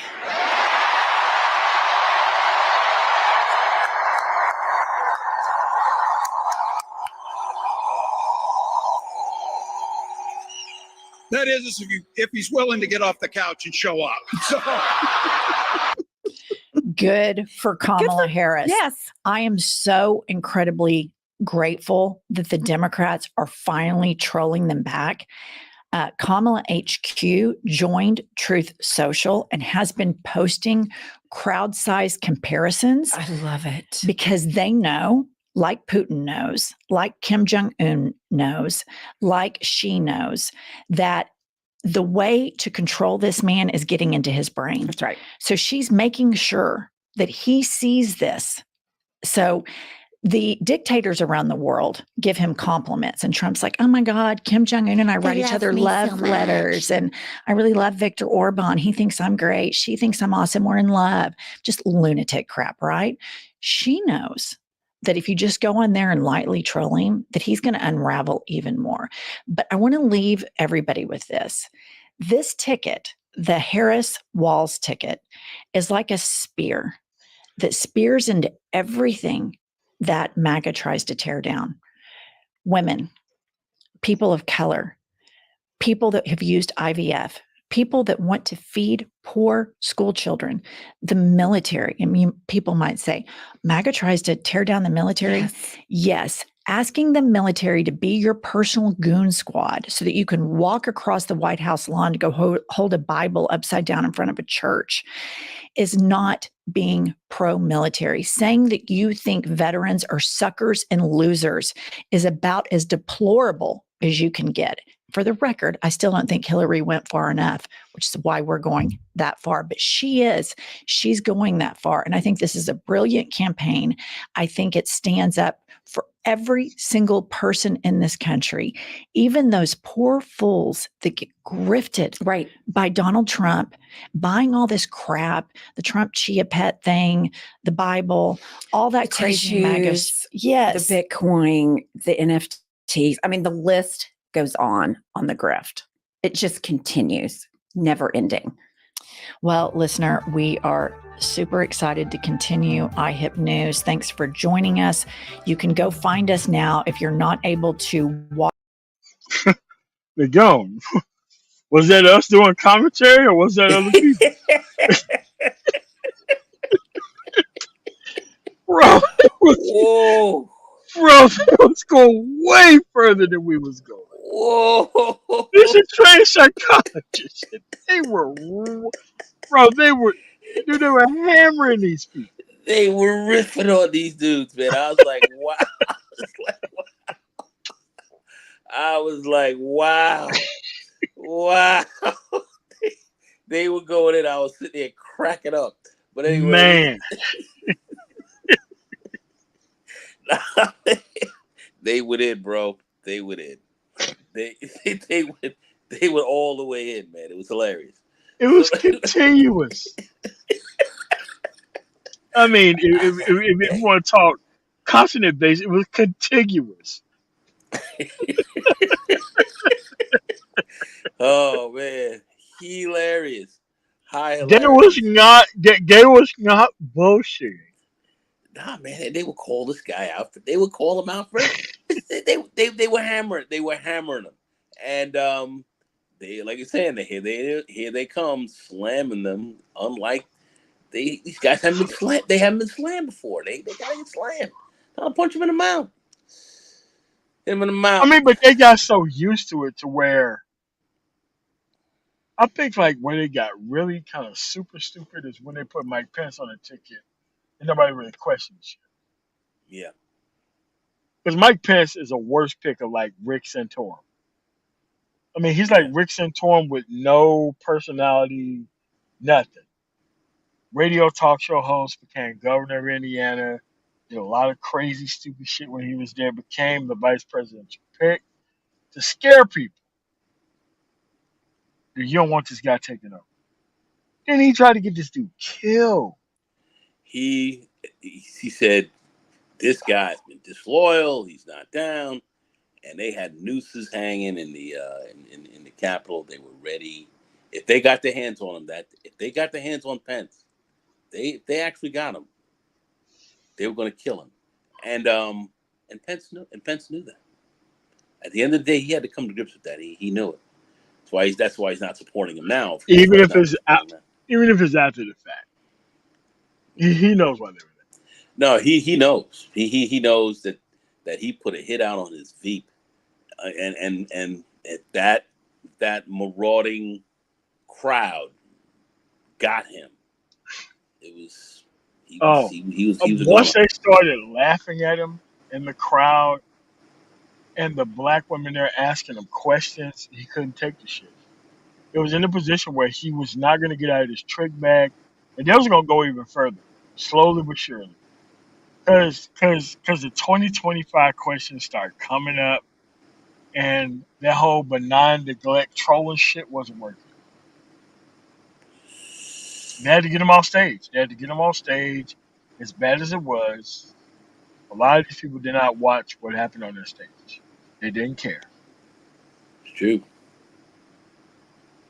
But that's where we at, man. It's like you don't see any of these culture warriors covering any of these actual remarks from the people that they claim that they actually believe in. They have not covered anything. And the biggest thing that these guys have not covered, the biggest. Don't worry about it. Just vote for me. Vote for me, Christians. And, and after you do 4 years from now, you don't have to worry about voting. No one even references what happened there. You don't even hear a question about that. Just like when you had two people there, and he tried to treat the military stolen valor thing like, oh, well, everybody lies about their military service, right? And it's like, what the fuck? And it's like, there ain't no way that they don't know what stolen valor is. There ain't no way that they don't know what any of these things think or mean. It's just nuts that there's no real reason. I mean, absolutely not. Because most of these people who are covering these things, they're covering them from a culture warrior standpoint. They don't care, or they grifters, and they don't give a shit about the American society or the environment or anything else. The only thing they care about is making money. Well, they know the culture war and the culture warrior game. That you don't have to now get into specifics. You don't have to get into really getting into policy numbers. What you're really going to do. You don't have to get into that too deep. You can run the culture war and say crazy things like they will. We asked Trump earlier. Trump, what is going to be your plan for really helping to get the get economy going? Bring down. I was just watching this. I just watched this today. I think he was out talking to some of his supporters, and I'm trying to remember what state it was in. I think it was Pennsylvania, and he was saying that his plan was to drill, baby, drill. Oh yeah, it was Pennsylvania. and that's Yeah, going to it help, was Pennsylvania for you. and that's going to help get that housing prices down and all this stuff. I mean, Like, food what the prices, fuck is he talking about? drill, baby, drill, and people look at him like, what? I would love to not What? pay $20,000 a month to not go across fucking Pennsylvania for Easy Pass. So, like, I would love, but you never hear me complain about the shit to nobody. Hold on 1 second. Drill, baby, drill. You could. So, that's what's going to happen. Gonna save you much Easy Pass money, MLT. Just allow me to drill, baby, drill. Easy Pass going down. I mean, that's his answer. So, you see, they have no plan. They have no plan. That's his None. answer. None. And they allow this dude to present this shit to the general public like it's gonna work. And that's what I don't get. You have news organizations doing this. We're not talking about blogs. We're not talking about YouTube shorts. We're talking about people who do this stuff for a living. But A living. this is where the media looks. Crazy. This is where the media looks crazy. Because you have some of these people, like I saw some old guy, he was sitting there, and some other, they had a whole crew of people sitting there, and they were just looking at him like, "What? What are you saying? Yeah, we want to have food. Cheaper food. We want to have, housing for our kids. What's going to help. What's going to further help them? How are you going to help out with this?" Yeah, well, we got an energy plan and we're going to drill, baby, drill. They will look at him like, what are you talking about? So, as much as the media is totally fumbling their job, I mean, they're out for their own interests. But as much as they're fumbling, people are listening. People are not crazy. That's the thing. Is you may have the difference. They know the difference. It's like they're these are trying my to supporters. rewire their rationale, but these people know full fucking well that this ain't the Yeah. Yep. I mean, this is what they got going on. So so the media is running certain things down, but you have the rank and file person is sitting there listening for some. What are you now talking about? You've been out here on the campaign trail now, almost 2 months, and what's going on? What's All going this on? shit is lies. All this shit's a plant. All this shit is based on. Well, the other side is going to have to spend so much money to catch up with our lives. And what happened when they just don't have to do that? Well, they're going to have to come up with something, and that's the issue. So none of that is coming down the pike right now, and I think as things move forward, they're going to dig themselves a bigger hole potentially. So Sizable hole in their head. And Trump, he's not fixable. He's not fixable. This is not a fixable guy. He's not They fixable. let him go for This so is what he is. long that Yeah.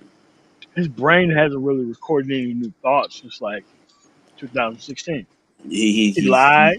He got in there. He is there. People don't know why he's there. They don't know why he's back. He don't know why he's back. That's just where we at, man. No one knows why this dude is still here.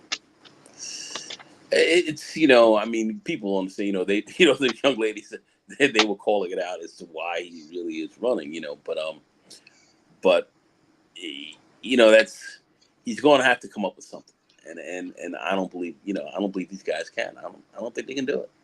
I don't believe they can. I think things are going to just get worse for them. That's how I see it. But you're talking about people who knew how the economy worked under Reagan, Bush, Carter, or Carter, Reagan, Bush. Yeah.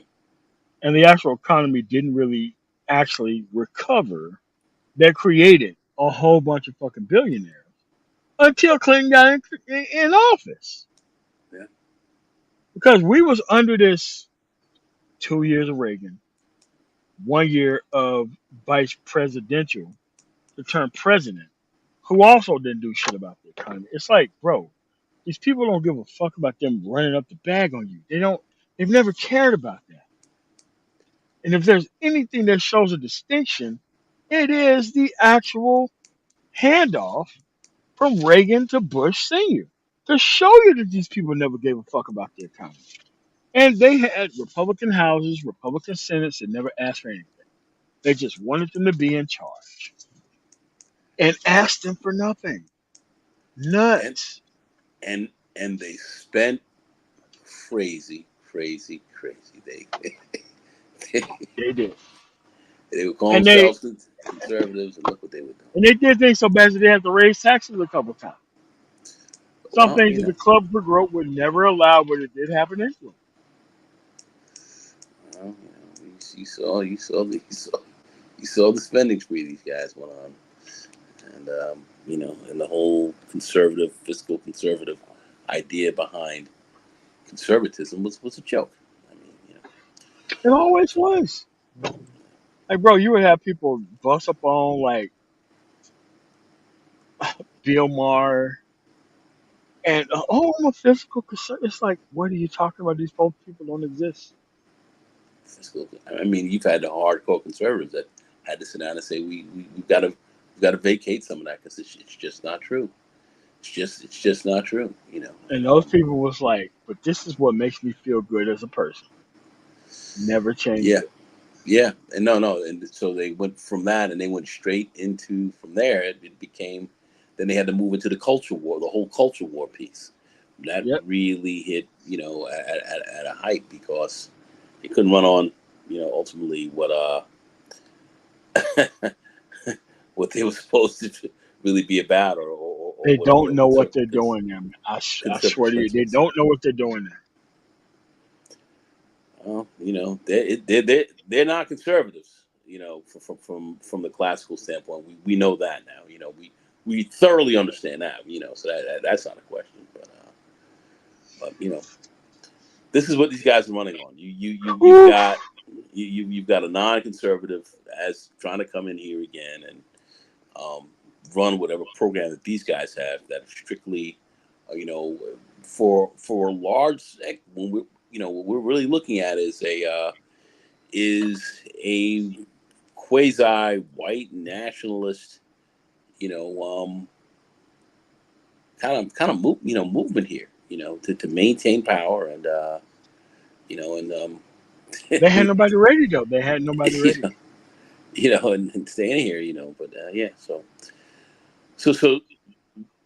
that's pretty much where we are, and this is what Kamala and Walz and them are really, they need to shape these people more into that, and box them into that corner, shape them, and continue to 90 throw days around, is a long throw around. time, man. It's a long time to get an immense amount of people. I think once you show up, you can cut that shit down in thousands. You can show up in different places. Cause I went like in Ohio to like a Walmart, and there was 3 sets of people outside. There was like sign mine, sign his, sign that shit. So them dollars went far. It's just that those people have like way electrical fences and all that kind of other shit. Man, like they're not trying to even deal with anybody from the surrounding countries, or at least where I'm getting loaded at. But that's where we at, man. So, Yeah, you got any and last words before we get up out of here oh yeah, about what we witnessed today? yeah. What we witnessed. I'm just gonna say this: Kamala is going to be getting a lot of Republican money. Yes. And what are you gonna do about it? Corporate America already says they're not spending any money on the Trump campaign. Kamala Kamala, kind of forced the conversation through the VP pit. There's going to be nothing else that's happening. The whole point is don't piss off the ticket, bring progressives actually out. don't bring progressive actually out, but she will be splitting Trump's checks. She's gonna be splitting his check. That's what's Yeah. gonna be happening here. So any discussions about how much sooner did he goes? No, let's just watch it all. Let's just watch it all. Just watch it burn. Just watch it burn. Let's just watch it go to hell, bro. That's it. We already looking at the actual blueprint. We're like, you know what? Taking any bets on corners, straight up and down. Yeah, man, the house gonna be up out of there. They're Well, not gonna allow a house to look like that to be out there on the mainstream like that. But that's just where we at, man. Like a lot of these youth can't find jobs, and their parents are so messed up in the head that they can't find jobs for them. yeah, yeah. My grand is getting up to age now to where he's gonna be looking to work. So we're trying to get ready to hook him up as well. So yeah, all this is coming to fruition. So I'm right there. I'm right there, man. Got my kids out, and I got the grand coming up, and it is what it is. It is what Yeah, man. But how it is. much time do you really have towards this trying to bring people up to speed who don't want to read process? Like, what's up with that? um, that's a game I no longer play. You get on some of these panels, you see what's going on with some of this stuff, and you just listen to some of this stuff going on, and nah, man, just no, no, man. you know, I'm gonna work with the ready and willing, man. You know, It's just insane that we have to talk around an issue like the vice presidency. We got to talk about what doom tool are you trying to discuss with? How many other people did you discuss with? It's just become crazy. Good you see what's going on. No doubt, man. So you got anything else before we get up out of here? Before we close out? MOT, thank you very much for inviting me up. Greatly appreciate it. No problem. Want to thank you guys for coming through. This is Policy Talk. We talk about the things that are way more important than the male female dynamic. Want to thank you guys for coming through on such a short notice. On the man tomorrow, you guys have a really nice rest of y'all Sunday night. For people who still have it, peace.